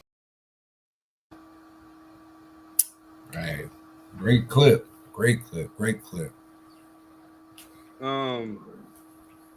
D says this is one of the things that Karmelo was investigating and following up to change the medical attention for Black women starting in Atlanta. Right? She right. D, we saw you trying to get on. I don't know what's going on, if it was your connection or whatever, but but yeah, D's right. Back up real quick about the black maternal health. This is one of the things that she was investigating. And yeah, she was definitely standing on that. I got to give her that. She's right. So we'll definitely, like I said, we'll put a toothpick in that. We'll circle back and we'll come back to it because that's very, very true. But back to Matt Barnes' clip. What did you guys think of it? Man, to be honest, I think that's sad. To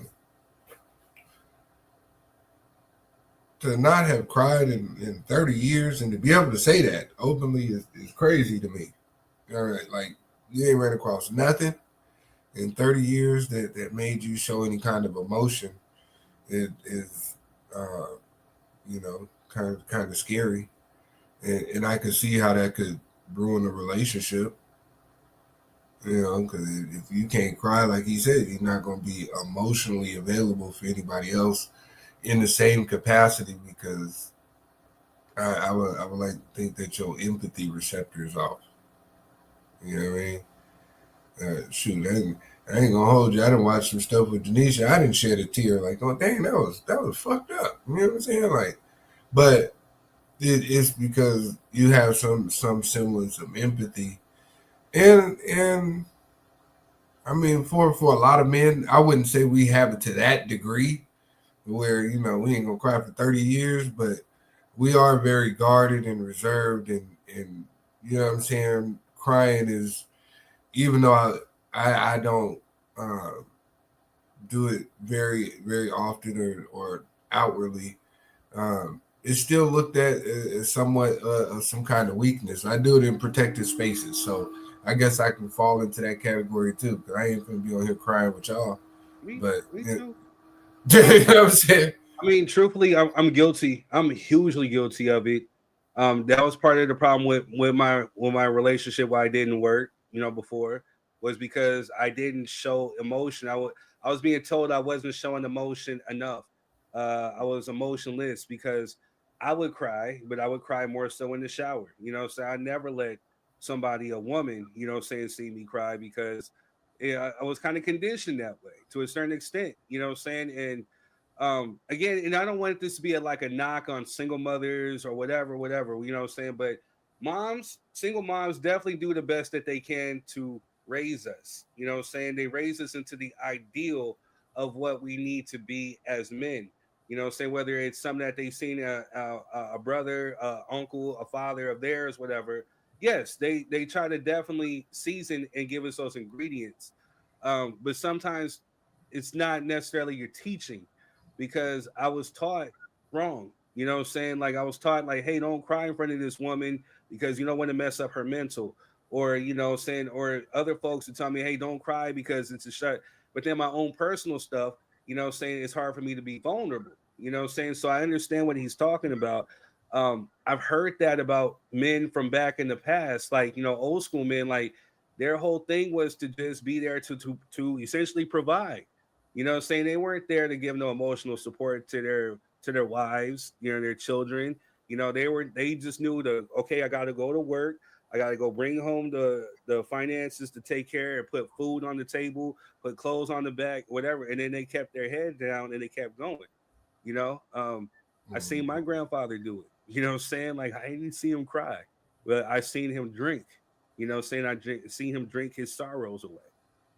So I don't know. It's just one of those things where it's just, I think now it's starting to become fashionable or more so acceptable, when we're talking about mental health on the capacity of men being vulnerable with their women. But I think it definitely takes the right woman for a man to open up and be vulnerable too. But I do think that, people like Matt Barnes, I think there's probably some deep hurt, some trauma from his past that he needs to unpack and seek a therapist, a mental health therapist, seek therapy, get help. So therefore you can be emotionally available for your woman when she needs you. Very, very necessary. Just what advice you got for us grown men who don't cry? You know what I'm saying? That's real. us real gangsters out here. No, I'm just like, go ahead. I'm no gangster. I'm a nerd, sir. Man, all facts. You see the glasses. Yes. You know what I'm saying? Right. I think I agree with Third that there with Matt Barnes, there's like some deep-rooted issues for him because how are you going to be emotionally available for your kids? Like you got to be able to be emotionally available for your kids so they can be well-rounded adults. You know, as far as me and my boys, even my oldest has cried recently. You know, and I don't say no, don't cry, you're a man. I gave him a hug and comforted him, you know. I don't tell my boys not to cry unless they're like my youngest, unless he's tripping and ain't hurt. Yeah, throwing a tantrum is different than, you know. Yeah. Then I tell them, be quiet, stop crying. Right. It's acceptable because I'll say the same thing, you know. Like. But yeah, as far as like the way I'm raising my boys, it's like I give them a hug, you know, like if they're hurt, I comfort them, or even talk, you know, with my oldest, I'll talk with him and, you know, even about his emotions now. I'm talking to him about it. Oh, okay, how does that make you feel? You know, that could have been missing during our generation. I don't know.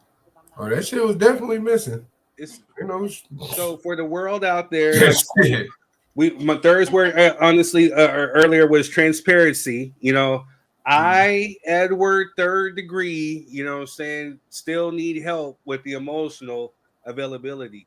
But, you know, I talked to a pastor. I've talked to pastors. I've even sought professional help too, because it's stuff that, you know, you're trained and conditioned to just go. You're trained to condition to endure. You know what I'm saying? Like you're taught, you know, it's taught to be strong. Even with her, it takes me sometimes to kind of relay some of my emotions, you know, because the thing that I like to do is I like to close up. You know what I'm saying? Like I shut down. Um, I gotta mentally check out. I gotta watch some mindless TV. I gotta either take a drive, gotta eat some cheesecake. I gotta do something to kind of get my mind right sometimes. And you know, I don't necessarily some cheesecake, man.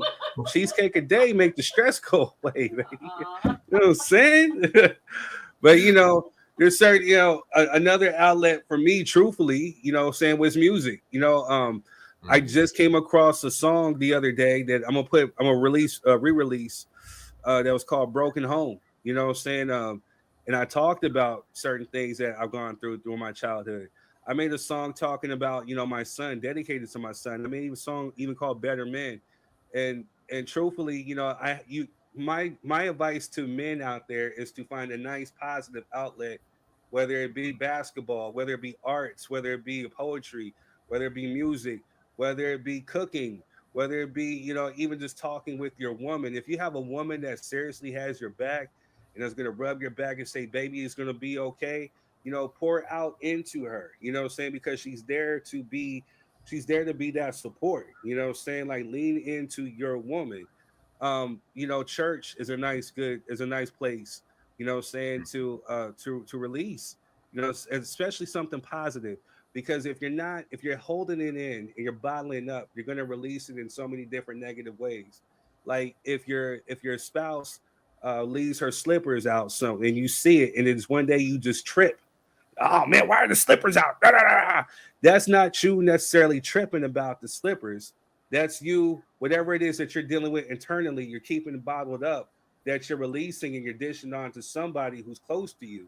And that's how you push them away, you know what I'm saying, as opposed to bringing them closer. You know what I'm saying? So, you know, sometimes you just got to take a step back, breathe, pray, you know what I'm saying, and release in a more positive way. Um, my personal experience. And I'm just like, so just being transparent. Like I don't got all the answers. You know what I'm saying? The stuff that's been helping me is I'm on track to hopefully being a better man.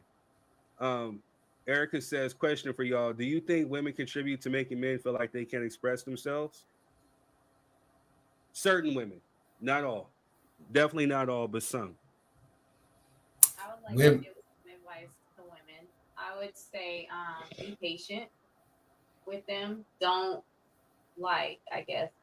badger them and try to get them to get it out. Let them, you know, come to you and get it out. You know, maybe you could bring it up, I don't know, like a week later. I don't know. You know, just know your man, know how he is, pay attention, and just be patient. But for men, women will only be patient for so long. If this goes on for years and years and years, you're pushing her away. Facts. Facts. I'm gonna have to follow that up with some women. My biggest advice from a man's perspective is, regardless of what that man tells you in his moment of vulnerability, don't ever bring that shit up in a negative tone. You know what I'm saying? That's the quickest way for men to check out on you.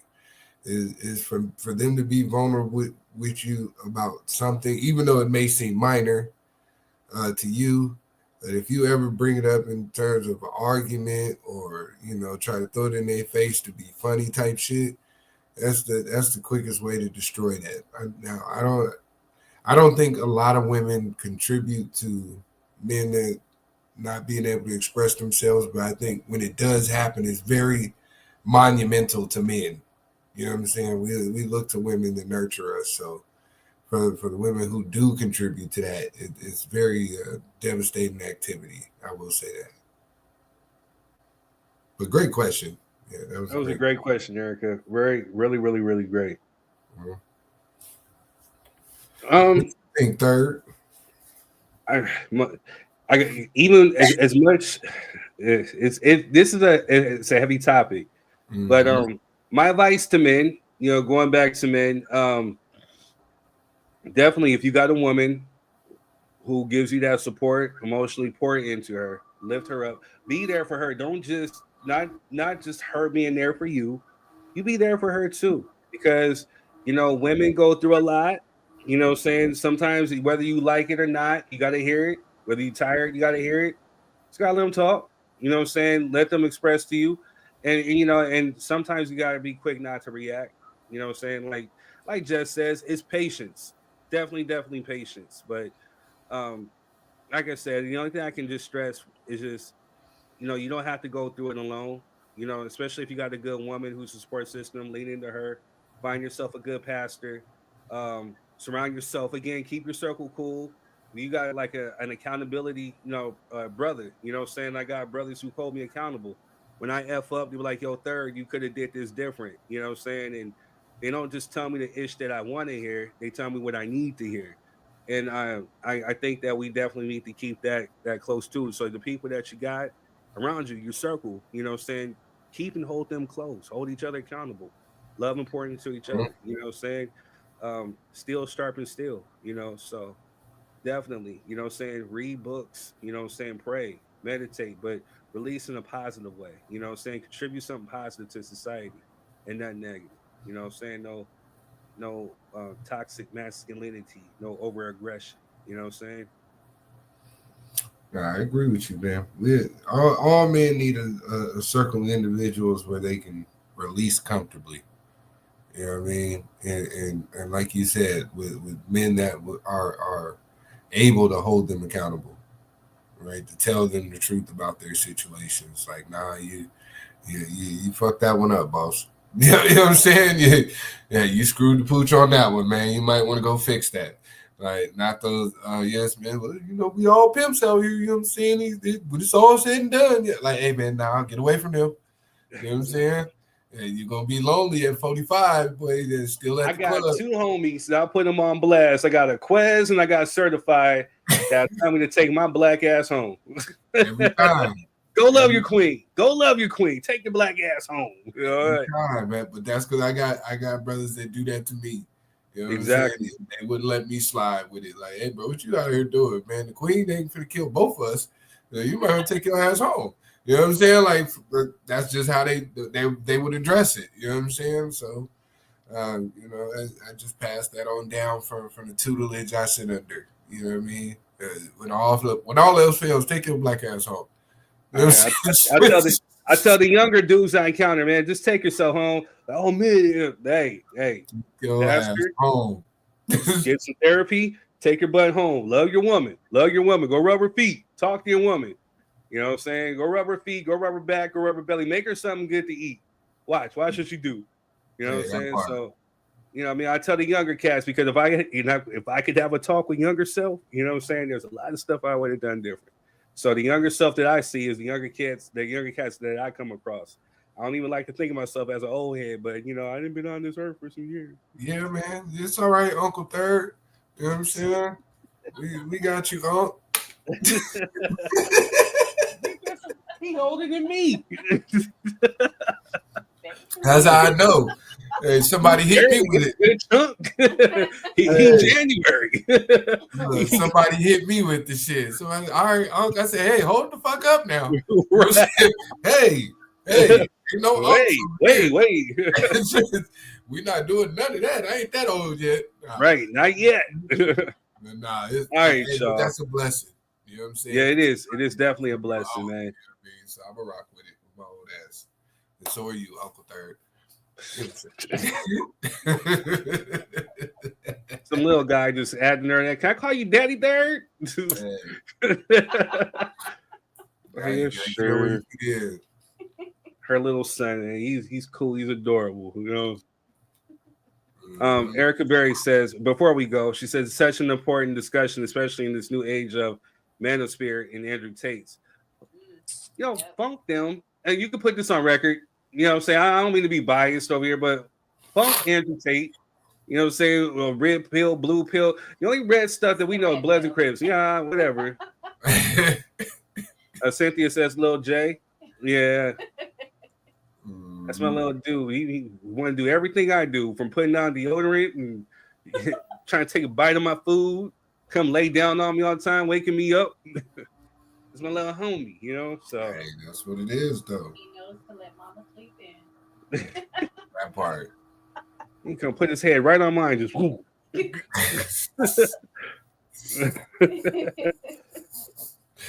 Nah, for real. Love you, cousin. All right, y'all. Well, we're out of here. We're like I said, we're gonna circle back with Black Maternal Health Week. We're gonna extend that. We're gonna talk about it. I want more Black mothers. Please come on. I'll put up the flyer to make sure that y'all come through. But yeah, definitely, I want to have a full panel of women. We want to hear from y'all as Black men. What can we do to support y'all and get this awareness up and going? We'll talk more about men's mental health. And if you have any questions that you want to ask us, feel free. You know, we're here. So, but we'll catch you on the next one. Thank you for watching and tuning in, for supporting Facebook, YouTube. We love you. We catch you next week. Peace.